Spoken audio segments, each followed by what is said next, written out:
ইন্নাহু মাইতুন ওয়া ইন্নাহুম মাইতুন।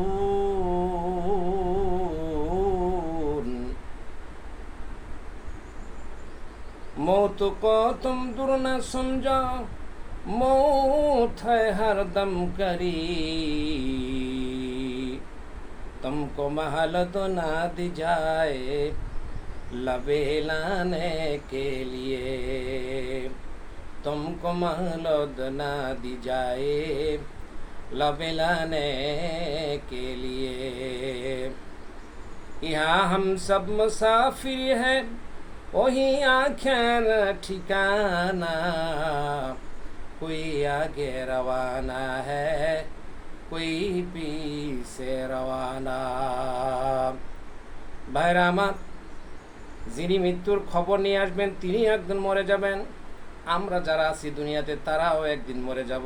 তার মানে হলো হজরতে আজরাইল আলাইহিস সালাম তিনিও একদিন তার পরিসমাপ্তি ঘটবে। পৃথিবী থেকে দায়িত্ব, আসমান আর জমিনের দায়িত্বে যে নিয়োজিত রয়েছেন, দুনিয়ার যতগুলি মাখলুকের জীবন যিনি নিয়ে আল্লাহর হুকুমে নিয়ে যাবেন তিনিও একদিন এই দুনিয়াতে থাকবে না। আর যারা আমরা বয়ান করি, মৃত্যু সম্পর্কে আলোচনা করি, তারাও একদিন পৃথিবীতে থাকবো না। আর যারা শুনবে তারাও একদিন এই পৃথিবীতে থাকবে না, সবাই পৃথিবী ছেড়ে চলে যাবে। মৌত কি যতই দূরে মনে করি, কিন্তু আসলে মৌত তো মাথার কাছে সারগের অতি নিকটে। কথা ভাবতে হবে, চিন্তা করতে হবে, আর সুন্দর জীবন গঠন করতে হবে। ভাইরা আমার, রসুল বিশ্বনবীকে সৃষ্টি না করলে কোন কায়নাত যাকে সৃষ্টির সম্ভব ছিল না, চিন্তাও ছিল না। এই মখলুকের সেরা মখলুক যে রাসূল পৃথিবী ছেড়ে চলে গেলেন, তারপরে হজরতে ওমর, হজরতে আবু বকর, সাইয়েদনা ওমর, আবু বকর রাদিয়াল্লাহু তাআলা আনহুমা তারা বিশ্বাস করে না। ওমর ডাক দিয়ে বলে, এই মদিনার লোকেরা, রসুল মরে গেছে কথা বলো না, এটা বরদাস্ত করা যাবে না। কেউ যদি বলে রসুল মরে গেছে, আমার খোলা তরবারির হাত থেকে কেউ রেহাই পাবে না। আবু বকর বলল, পাগলামি করো না ওমর, আল্লাহ রসুল নাই, পৃথিবী থেকে বিদায় হয়ে গেছে। ওমর তখন কাপড়ের কাছে মাথা লাগায়া দেখে, বলছে না না, রসুল উম্মতের জন্য এখন উম্মতি হাবলি বলে চিন্তা করতেছে।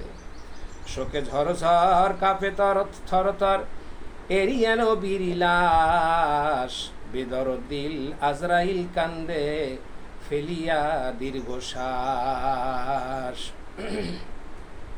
হুরপুরি সব গোমরিয়া কাঁদে, শোকে চেয়ে গেছে আসমান।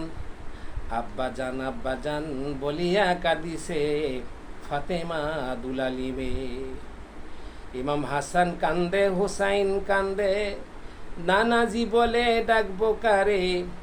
হাজারো ক্ষুদা পেটে থাকলে আর নানাজির চেহারাই মৃত্যু ক্ষুদা আহারে। হজরত বেলাল কান্দে, আশহাদু আন্না মুহাম্মাদার রাসূলুল্লাহ বলে মদিনার আজানের কালে আঙ্গুলি দিয়ে দেখাবো কারে।